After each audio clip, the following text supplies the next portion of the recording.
Hello and नमस्कार दोस्तों। So in this video we are going to discuss 50 days best strategy for UK PCS. तो देखिए 50 दिन की एक सटीक रणनीति क्या होनी चाहिए उत्तराखंड अपर पीसीएस के लिए, जिससे एक निश्चित ही आपको सफलता मिले। और ये उन स्टूडेंट्स के लिए बहुत ही कारगर साबित होने वाला है जो अभी तक बिना स्ट्रेटेजी के, बिना टाइम टेबल के ऐसे ही पढ़े जा रहे हैं। तो देखिए आपको स्ट्रेटेजी क्यों फॉलो करनी है, मैं उस पर बात करता हूँ। देखिए किसी भी पेपर में सफलता निश्चित करने के लिए एक रणनीति की आवश्यकता बहुत ज़रूरी है। ठीक है, जब आप एक रणनीति बनाते हैं तो आधी सफलता तो आपको वहीं पे मिल जाती है। देखिए आप कभी भी देख सकते हैं, जैसे मान लो ए पॉइंट से बी पॉइंट तक रोड बनना है। ठीक है, एक पॉइंट से बी पॉइंट तक रोड बनना है, तो सबसे पहले इसका एक रोड मैप बनता है। कहाँ से कहाँ तक रोड जानी है आपकी, कहाँ से कहाँ तक कितनी कटिंग करनी है, ये पूरा एक रोड मैप बनता है। तब जाके कटिंग होती है, तब जाके ए पॉइंट से बी पॉइंट तक रोड बनता है। और ऐसे ही बात करूँ तो अगर किसान जो हमारे फार्मर्स हैं वो एक कोई क्रॉप जो है वो उगाते हैं, तो उसमें क्या करते हैं, पहले उन्होंने बो तो दिया फसल को, उसके बाद बीच बीच में उनमें पानी डालना है, खाद डालना है, उसकी प्रॉपर देखभाल करनी है। ये चीज़ क्या है, एक खाका है, एक रोड मैप है। तो ये चीज़ें आपको बहुत ज़रूरी है, आपको एक स्ट्रेटेजी फॉलो करनी, जिससे आपको निश्चित ही सफलता मिले। अब आप पूछोगे रणनीति, कैसी रणनीति होनी चाहिए, तो सबसे पहले मैं आपको बता दूं 3 तरीके से आपको चीज़ों को देखना है। सबसे पहले मैं आपको बताऊंगा मेरा अनुभव, जो पेपर के अंतिम टाइम में एक सटीक रणनीति से जो मुझे लाभ हुआ था, और यूके पीसीएस और यूपीएससी के जितने भी टॉपर्स हैं उनकी सारी रणनीति को मैंने देखा। जब उसका एक मिश्रण देखा मैंने, उनमें कौन सी कॉमन चीज़ें हैं जो हर किसी टॉपर्स ने अपनाया है, वो चीज़ें डिस्कस करूंगा। और जो तीसरी चीज़ है ना, साइंटिफिक तरीके से आपको अपनी रणनीति में जो 4 चांद लगाने वाली स्टडी है वो कैसे करनी है, वो चीज़ भी मैं इसमें डिस्कस करूंगा। ठीक है, तो सबसे पहले मैं आपको बता दूं जो मेरा खुद का अनुभव था, जो अंतिम टाइम में सटीक रणनीति से मुझे लाभ हुआ था, mock test with smart analysis. तो मॉक टेस्ट तो आपने सुना होगा, हर कोई कहता है मॉक टेस्ट देना है आपको, लेकिन ये देखिए स्मार्ट एनालिसिस भी बहुत ज़रूरी है। देखिए अब मॉक टेस्ट आपको देना है प्रीवियस ईयर का। अभी आपके पास लगभग 50 दिन बचे हैं, 50 से ज़्यादा ही बचे हैं, 2-4 दिन ज़्यादा। तो आपको क्या करना है, प्रीवियस ईयर का एक मॉक टेस्ट वाली जो बुक आती है, कोई अच्छी बुक हो वो आप खरीद लेना। ठीक है, तो वो खरीदने के बाद आपको क्या करना है, देखिए इसमें आपका सी सेट का भी, जो सी सेट है उसका भी महत्वपूर्ण रोल रहने वाला है। तो आप सी सेट को बिल्कुल भी नहीं छोड़ सकते, मैथ्स रीजनिंग आपको देखनी ही पड़ेगी। तो मॉक टेस्ट आपको कैसे लगाना है और एनालिसिस कैसे करना है मैं वो बताता हूँ आपको। एक दिन आपने, जैसे आज मंडे हो गया, तो मंडे को आपने जीएस का मॉक टेस्ट लगा लिया। ठीक है, और दूसरे दिन आपका ट्यूसडे आ गया, तो ट्यूसडे को आपने लगाना है सी सेट का। ठीक है, मैथ्स रीजनिंग का। अब ये तो आपका हो गया मॉक टेस्ट। इसको एनालिसिस कैसे करना है स्मार्ट तरीके से। मान लो देखिए ये प्रीवियस ईयर के क्वेश्चन है ना, तो प्रीवियस ईयर के क्वेश्चन में आपने क्या करना है, जो क्वेश्चन आपने, क्योंकि अभी तक आप सीरियस एस्पिरेंट हैं तो आपने अभी तक कुछ चीज़ें तो पढ़ ली होंगी, इसमें से आपको 50% या 60% तो आपको आएगा ही आएगा। ठीक है, अगर नहीं आता कोई दिक्कत वाली बात नहीं, आप पढ़ो उस चीज़ को, ज़रूर आ जाएगा। तो 50 से 60% अगर आता है आपको, जो 40% रह गया है ना, तो उसको कैसे है, उसको करना है आपको बहुत डीपली उसका अध्ययन। तो डीपली तरीके से आपको उसको पढ़ना है और उस चीज़ को रिटेन करके रखना है दूसरे दिन तक। और दूसरे दिन आपको क्या करना है, एक बार उसको फिर से फटाफट एक सरसरी निगाह से देखनी है। अच्छा ये चीज़ें हैं, इसका आंसर ये होगा। जैसे मान लो कि सत्यार्थ प्रकाश बुक किसने लिखी है, तो ये नॉर्मली क्वेश्चन हो गया। देख विवेकानंद जी आगे, जो दयानंद जी, सॉरी।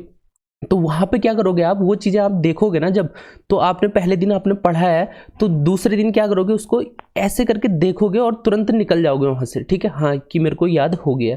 तो इस तरीके से एक स्मार्ट एनालिसिस की बहुत ज़रूरत है। और अगर ऐसा करते हो आप ना, तो आप लगभग आप कितने दिन, कम से कम 20-25 मॉक टेस्ट तो आप जीएस के लगा चुके होंगे, और 20-25 मॉक टेस्ट में से आपके इतने क्वेश्चन बन जाएंगे, तो आप यकीन नहीं कर सकते, आपका एक नॉलेज तो बहुत ज़्यादा डेवलप हो ही जाएगा, और साथ ही साथ आपको एक कॉन्फिडेंस भी आ जाएगा।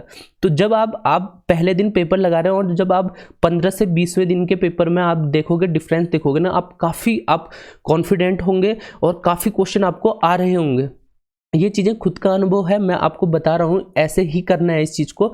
और जब सी सेट भी करोगे ना, तो सी सेट में भी ऐसे ही करना है। जैसे आपका अलजेब्रा का टॉपिक आ गया, तो अलजेब्रा का टॉपिक में क्या करना है आपको कोई क्वेश्चन नहीं आया तो उससे रिलेटेड क्वेश्चन जो है आपने देखना है, कैसे बनने हैं वो क्वेश्चन, ऐसे ये चीज़ें देखना है। कोई नंबर सिस्टम से आ गया तो नंबर सिस्टम से कैसे क्वेश्चन बन रहे हैं वो चीज़ें आपको बुक में से देखनी है। और देखिए, कोई ऐसी बुक ले लेना जिसमें अच्छा सा एक्सप्लेनेशन हो, ठीक है। जैसे कोई भी एक क्वेश्चन आ गया जीएस में, तो उससे रिलेटेड आसपास के क्वेश्चन भी बन जाए। देखिए, ऐसा नहीं होता पेपर में प्रीवियस ईयर के हूबहू क्वेश्चन पूछे जाएंगे, तो उससे रिलेटेड उसके आसपास के जितने भी क्वेश्चन आएंगे वो उसको आपको देखना जरूरी है, क्योंकि उसके आसपास से ही क्वेश्चन बनेंगे। क्योंकि एक ट्रेंड होता है पेपर का कि इस वाले टॉपिक से पूछा जाएगा, तो वहीं से पूछा जाना तय है उसके बाद, समझ गए। क्योंकि देखिए, जो आपका आयोग है, आयोग ने भी तो डाला है ना कौन कौन से टॉपिक से पूछे जाएंगे क्वेश्चन, तो लगभग सेम ही रहता है, आसपास के टॉपिक से ही पूछे जाते हैं क्वेश्चन। हाँ, कभी डीपली पूछा जाता है तो कभी ऐसे नॉर्मली पूछा जाता है। तो आपको ऐसे एनालिसिस करना है, फिर उसके बाद आपको बुक में जाना है और आपने आज क्या गलतियां करी हैं उससे रिलेटेड क्वेश्चन जो हैं वो बन सकते हैं। आप एक बार सोचना, और उसमें उसके बाद मतलब 2 घंटे आपका 2 घंटे का पेपर है, तो 2 घंटा आप एनालिसिस में देते हो मान लो, तो आप उसके बाद 4 घंटे के बाद अपनी स्टडी जो है वो कंटिन्यू कर सकते हो, ठीक है। अब बात करते हैं, देखिए जो यूकेपीसीएस हो गया या यूपीएस के जो टॉपर्स हैं उनकी रणनीति का जो मिश्रण बनाया है मैंने, और उन्होंने उन टॉपर्स ने क्या अपनाया था वो चीज़ मैं आपको बताता हूँ। प्रीवियस ईयर पे बहुत ज़्यादा फोकस किया इन्होंने। 2012 और 2016 में यूकेपीसीएस का पेपर हुआ था प्री, और वहाँ पे जितने भी क्वेश्चन पूछे गए थे, और उन बिंदुओं को, उन टॉपिक को आपने बहुत अच्छे से देखना है, और ट्रेंड क्या रह रहा है पेपर का देखिए। और मैं आपको एक चीज़ और बता देता हूँ, यूकेपीसीएस की साइड में जाना आप। यूकेपीसीएस की साइड में जो अभी रिसेंटली पेपर कंडक्ट कराए गए हैं आयोग के द्वारा, तो उन पेपरों को भी एक बार अच्छे से देखना। अभी मैं देख रहा था वो आर्टिकल्स पे बहुत ज़्यादा ध्यान दे रहे हैं, रिवर वाले डैम वगैरह में भी बहुत ध्यान दे रहे हैं, और जो अब रिसेंटली जो आएगा पूछा जाएगा, इकोनॉमिक्स से बजट पूछा जाएगा, वन सर्वे हुआ है उससे भी पूछा जाएगा, उत्तराखंड का जो टॉपिक है उससे भी पूछा जाएगा कि उत्तराखंड में कितनी वृद्धि हुई है, कहाँ कहाँ क्या चीज़ें हुई है। बाकी जो चीज़ें हैं आपको ये चीज़ें पढ़नी है, ठीक है। तो आपने प्रीवियस ईयर पे बहुत ज़्यादा फोकस करना है, और प्रीवियस ईयर के आसपास के क्वेश्चन पे भी ज़्यादा डिपेंड रहना है आपको। प्रीवियस ईयर के डायरेक्ट क्वेश्चन तो पूछे नहीं जाएंगे, उससे आसपास के जो क्वेश्चन है उस पर आपको डिपेंड रहना है। जैसे सत्यशोधक समाज की स्थापना किसने की हो गया, लोकसभा सचिवालय प्रत्यक्ष रूप से किसकी देखभाल करता है, इसके आसपास के क्वेश्चन देखने हैं, ये तो देखने ही है आपको। देखिए 90% चांसेस रहते हैं कि ये रिपीट नहीं होंगे, और 10% चांस होता है कि ये रिपीट हो सकते हैं, ठीक है ना। तो बहुत पुराने क्वेश्चन होते हैं वो रिपीट हो सकते हैं, और ऐसा नहीं है कि ये बिल्कुल ही रिपीट नहीं होते हैं। कुछ कुछ ऐसा देखा गया है क्वेश्चन पिछले ईयर्स के जो हूबहू पूछे गए हैं, लेकिन हाँ बहुत ज़्यादा नहीं, इक्का दुक्का क्वेश्चन देखने को मिलता है। तो और आपका 1 या 2 नंबर भी बहुत इंपॉर्टेंट रोल करता है यहाँ पे। और लोकसभा सचिवालय प्रत्यक्ष रूप से, इसके आसपास के जितने भी क्वेश्चन है, जैसे विधानसभा सचिवालय जो विधानसभा है उसकी, और यहाँ राज्य में जो सचिवालय है, वो सारी चीज़ें आपको देखनी है। आर्टिकल्स के बारे में बात करूंगा, आर्टिकल्स बहुत पूछे जा रहे हैं, और अभी जैसे 324 हो गया, चुनाव आ रहा है, तो इसके बारे में आपने देखना है। जुलाई में राष्ट्रपति के चुनाव होने हैं, उसके बारे में भी आपको 60 से 72 के आसपास देखना है। फिर उसके बाद जो आपका स्टेट में रहता है उसके बारे में भी आपको बहुत अच्छे से देखना है। नियमित अध्ययन किया जाए, और जो पढ़ा हुआ है उसे रिवाइज करते रहिए। देखिए 2 घंटे, जैसे मान लो आपने 2 घंटे आज पढ़ लिया, कल 4 घंटे पढ़ लिया, परसों 6 घंटे पढ़ लिया, तो ऐसे करके नहीं पढ़ें।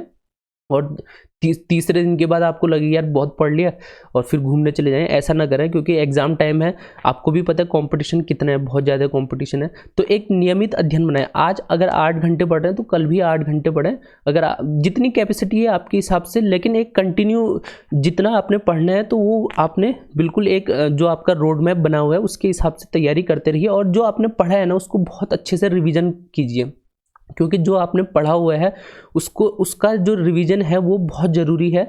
बिना रिवीजन के पेपर में ऐसा हो जाता है यार पढ़ा तो था लेकिन अभी याद नहीं आ रहा है, ठीक है, ऐसा हो जाता है। सी सेट से संबंधित जितने भी प्रश्न हैं जो पिछले ईयर में पूछे गए हैं वो आपने बहुत अच्छी तरीके से देखना है। जैसे मैंने अभी बोला भी था, अलजेब्रा पूछा गया है तो अलजेब्रा के उसके आसपास के क्वेश्चन किस तरीके से बन रहे हैं, ट्रेंड क्या है, और अभी यूकेपीसीएस का जो 2021 में और एग्ज़ाम भी कराया तो उसमें कैसे अलजेब्रा के क्वेश्चन पूछे गए हैं, या आपका नंबर सिस्टम आ गया, एवरेज आ गया, प्रॉफिट लॉस आ गया, ये सारी चीज़ें जो भी आपको दिया गया है नोटिफिकेशन में आपके सिलेबस में, वो सारी चीज़ें एक बार अच्छे से देखना है।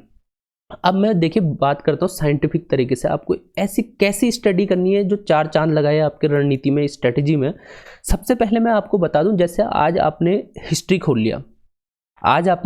खोल लिया, अभी 1 घंटे के लिए आपको केवल और केवल पूरा हिस्ट्री नहीं पढ़ना, केवल और केवल मुगल शासक जो भी हैं सॉरी उनके जो कामकाज हैं उसमें कौन कौन से मुगल ने क्या क्या काम किया है और उनका जो समय टाइम पीरियड है वो चीज़ें आपने देखना है 1 घंटे में, केवल 1 घंटे में आपने देखना है। उसके बाद आप दूसरे टॉपिक पे आ जाइए, दूसरे सब्जेक्ट पे आ जाइए। पॉलिटी आ गया, उसमें आर्टिकल्स देखने हैं। जैसे आज आपने क्या किया है ना, आज आपने सारे आर्टिकल्स निपटा लिए, आपने बहुत ज़्यादा फालतू के आर्टिकल्स नहीं पढ़ने, जैसे 1 से लेके जो आपका डीपीएसपी तो आपने पूरा पढ़ना ही है, क्योंकि डीपीएसपी बहुत ऐसा टॉपिक है ना जहाँ से क्वेश्चन बनते ही बनते हैं। डीपीएसपी से आपका राष्ट्रपति हो गया, फिर उसके बाद देखिए जो बजट वाला है, बजट का जरूर पढ़ के जाना, क्योंकि बजट अभी रिलीज हुआ है सेंट्रल गवर्नमेंट में, और ये राष्ट्रपति चुनाव से रिलेटेड क्वेश्चन आ गया। फिर राज्य में जो गवर्नर है या उत्तराखंड में जो मुख्यमंत्री हैं उससे रिलेटेड क्वेश्चन, ये सारी आर्टिकल जो हैं वो आपको निपटाने हैं एक ही दिन में, 1 घंटे में, ठीक है। बस केवल ऐसे नहीं, आपने सरसरी निगाह से देखनी है एक, ठीक है ना, याद करना है, बहुत डीपली नहीं पढ़ना है। और जैसे ज्योग्राफी पढ़ लिया आपने, तो ज्योग्राफी में जो पर्वत पठार है ये ट्रेंडिंग में है अभी, फोल्डेड माउंटेन है, कौन सा पठार कैसे है, ये चीज़ें देखनी है, ठीक है। उसके बाद 1 घंटे में आपने इकोनॉमिक को भी देखना है। मैं पूरा हिस्ट्री या पॉलिटी वो ज्योग्राफी को पढ़ने के लिए नहीं कह रहा हूँ मैं, केवल जैसे 1-1 घंटा आपने दे दिया ना, तो एक टॉपिक होता है किसी भी उसमें सब्जेक्ट में, तो उन टॉपिकों को देखना है। और साइंस में जैसे बायो ले लिया आपने, तो बायो में भी एक टॉपिक पकड़ लो आप अच्छे से, ऐसे इसको निपटा दो, ठीक है, अच्छे से। अब दूसरे दिन क्या आएगा, दूसरे दिन आपके जितने भी बचे हुए टॉपिक हैं बाकी जो सी साइड में है, जैसे मैथ्स वगैरह हो गया और करंट अफेयर्स हो गया, उत्तराखंड हो गया, उत्तराखंड भी बहुत अच्छा इंपॉर्टेंट रोल डिपेंड करेगा इसमें। आपका 40 से 50 क्वेश्चन तो आएगा ही इसमें से, 40-50 तो ज़्यादा हो गया, पर 40-45 के आसपास लगभग इतने तो पूछे जाएंगे उत्तराखंड से, ठीक है। तो यहाँ पर आपने उत्तराखंड को भी देखना है। फिर उसके बाद तीसरे दिन क्या करना है, एक बारी ना इन जो भी आपने पढ़ा था उसको अच्छे से रिवाइज करना है। जब आप इसको रिवाइज करोगे ना यार, ये ह्यूमन टेंडेंसी है, भूलने की आदत हर किसी में रहती है, ठीक है। ऐसा कुछ नहीं है कि आज आपने पढ़ लिया उसके बाद वो हमेशा हमेशा के लिए याद रह गया, ऐसा नहीं होता है। और ये चीज़ें ना आपको जरूर करना है, रिवाइज जरूर करना है, क्योंकि फिर पेपर जब आता है सामने तो ऐसा लगता है कि यार पेपर तो पढ़ा था लेकिन याद नहीं आ रहा इसका आंसर क्या रहेगा, और ऑप्शन भी इतने क्लोज रहते हैं तो फिर वहाँ पे गलती होने के चांसेस ज़्यादा बढ़ जाते हैं। तो रिवाइज एक ऐसी चीज़ है ना जहाँ पे आपको जो आपकी सक्सेस है वहाँ तक पहुँचाने में आपको एक बढ़िया वाली सीढ़ी का काम करता है, ठीक है। जो सीढ़ी होती है ना, लेडर, तो उसका काम करता है। तो आपने रिवाइज जरूर करना है और टॉपिक वाइज देखिए, डेली के डेली एक एक टॉपिक उठाइए। जैसे 5 टॉपिक आज उठा ले, ये देखिए सिर्फ 4-5 घंटे का काम है, ठीक है। 4-5 घंटे मान के चलो, यहाँ पे 5 टॉपिक है तो 5 घंटे आप मान के चलो, और 2 घंटे एनालिसिस और 2 घंटे आपका मॉक टेस्ट में, 9 घंटे की पढ़ाई है। और 9 घंटे की मैं देखता हूँ कि अगर आपने अच्छी तरीके से कर लिया ना, इनफ है। तो ये सारी चीज़ें देखना है। अब देखिए फालतू की बहुत पूरी बुक ऐसे नहीं पढ़नी है, आपका लास्ट टाइम है। अब 50 दिन में आप बस इतना ही कर सकते हैं, पूरा सिलेबस ख़त्म नहीं कर सकते हैं। अगर जिसने बिल्कुल भी नहीं पढ़ा है तो इस तरीके से पढ़ लीजिए, प्रीवियस ईयर के जितने भी जो भी क्वेश्चन पेपर हैं उसको देख के उसके ट्रेंड को समझिए, और केवल उन्हीं टॉपिक के आसपास के क्वेश्चन को देखिए। और जो अभी सीरियस एस्पिरेंट हैं, जो जिन्होंने पढ़ा है, जिन्होंने काफ़ी पढ़ लिया है, तो उनके लिए मैं कहना चाहता हूँ इस तरीके से आप एक बार रिवाइज जरूर कर लीजिए ना, ठीक है ना। तो आशा करता हूँ आपको अच्छा लगा हो, और वीडियो पसंद आए तो लाइक जरूर करना, चैनल को सब्सक्राइब कर देना और शेयर कर देना अधिक से अधिक, ठीक है। और ऑल द बेस्ट आपके एग्ज़ाम के लिए। 3 अप्रैल को एग्ज़ाम है, तो अभी से फोकस होके आप पढ़ाई कर लीजिए, सक्सेस जरूर मिलेगी आपको, ठीक है। तो मिलते हैं आपसे नेक्स्ट वीडियो में, तब तक के लिए बाय बाय, टेक केयर।